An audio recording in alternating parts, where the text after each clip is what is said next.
અપારા એકાદશી વ્રત કથા ધન આપનારી એકાદશી। નમસ્કાર મિત્રો, જય શ્રી કૃષ્ણ, હર હર મહાદેવ।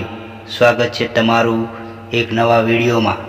મિત્રો, વિડીયો પસંદ આવે તો વિડીયોને લાઈક શેર કરજો અને કોમેન્ટ બોક્સમાં સાચી શ્રદ્ધાથી જય શ્રી કૃષ્ણ, હર હર મહાદેવ લખવાનું ભૂલતા નહીં।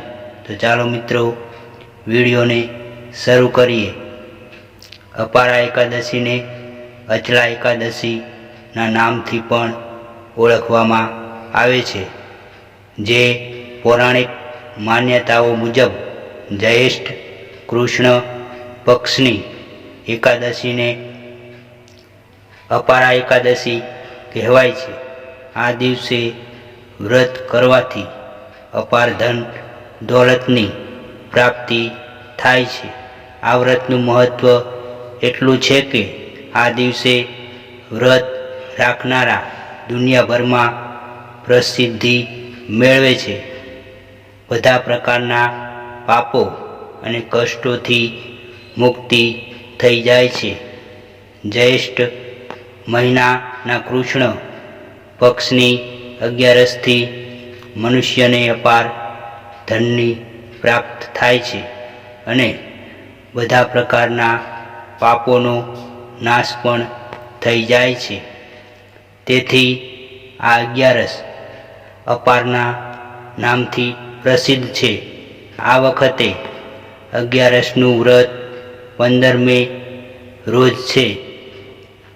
ભગવાનને 11ની તિથિ પરમ પ્રિય છે, તેથી 11 વ્રતનું પાલન કરનારા ભક્તો પર પ્રભુની અપાર કૃપા કાયમ રહે છે।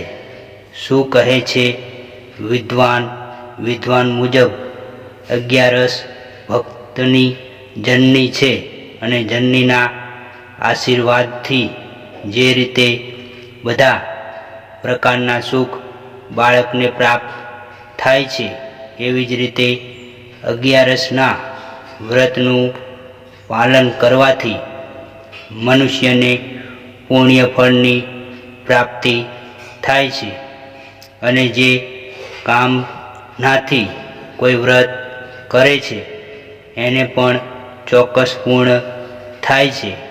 વ્રત ત્યાં સુધી પૂર્ણ નથી થતું જ્યાં સુધી તેના પારણા યોગ્ય સમય પર ન કરવામાં આવે। આ વ્રતના પારણા 2 જૂનના રોજ સવારે 9:22 વાગ્યા પહેલાં કરી લેવા જોઈએ। અપારા એકાદશીની વ્રત કથા। શ્રી યુધિષ્ઠર બોલ્યા, હે ભગવાન, વૈશાખ માસના કૃષ્ણ પક્ષની એકાદશીનું નામ શું છે તે કૃપા કરીને કહો। શ્રી કૃષ્ણ ભગવાન બોલ્યા, હે રાજન, વૈશાખ માસના કૃષ્ણ પક્ષની એકાદશીનું નામ અપારા છે, કારણ કે તે અપાર ધન દેનારી છે। તે પુણ્ય આપનારી અને પાપને નષ્ટ કરનારી છે। જે મનુષ્ય આ એકાદશીનું વ્રત કરે છે તેની આ લોકમાં પ્રસિદ્ધિ થાય છે।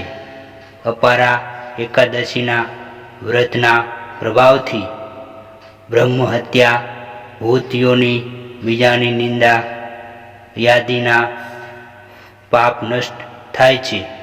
આ વ્રતથી પર સ્ત્રીની સાથે ભોગ કરનારના પાપ નષ્ટ થાય છે। ખોટી સાક્ષી, અસત્ય ભાષણ, ખોટું વેદનું વાંચન, ખોટું શાસ્ત્ર બનાવવું, ખોટા જ્યોતિષ, ખોટા વેદ યાદી બધાના પાપ અપારા એકાદશીના વ્રતથી નષ્ટ થાય છે।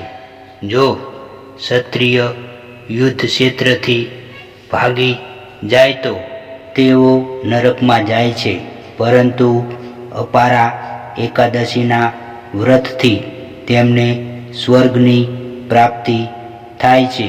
જે શિષ્ય ગુરુ પાસેથી વિદ્યા ગ્રહણ કર્યા પછી તેમની નિંદા કરે છે તે અવશ્ય નરકમાં જાય છે. પણ જો તે અપારા એકાદશીનું વ્રત કરે તો સ્વર્ગ પ્રાપ્ત થાય છે.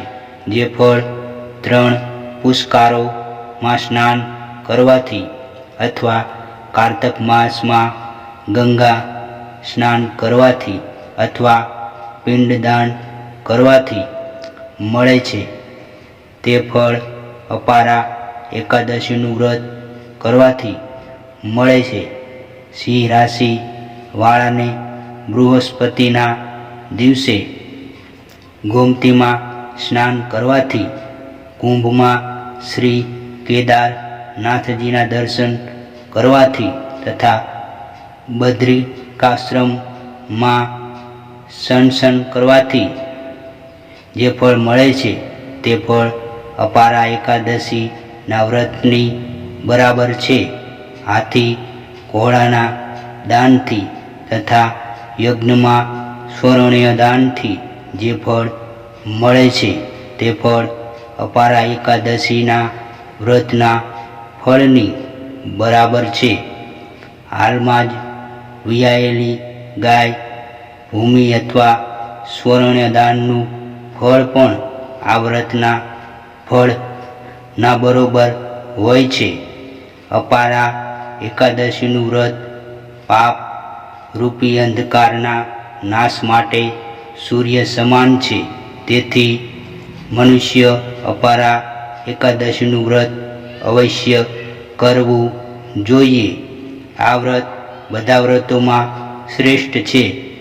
અપારા એકાદશીનો દિવસ ભક્તિપૂર્વક મિત્રો વિડીયોને લાઈક શેર કરજો અને કોમેન્ટ બોક્સમાં સાચી શ્રદ્ધાથી જય શ્રી કૃષ્ણ, હર હર મહાદેવ લખવાનું ભૂલતા નહીં, જેથી ભગવાન શ્રી કૃષ્ણ અને મહાદેવની કૃપા આપણા સૌ પર નિરંતર બની રહે. અને મિત્રો, તમે હજુ સુધી અમારી ચેનલને સબસ્ક્રાઈબ ના કરી હોય તો આરુ ગુજરાતી સ્ટોરી ચેનલને સબસ્ક્રાઈબ કરજો. જય શ્રી કૃષ્ણ, હર હર મહાદેવ.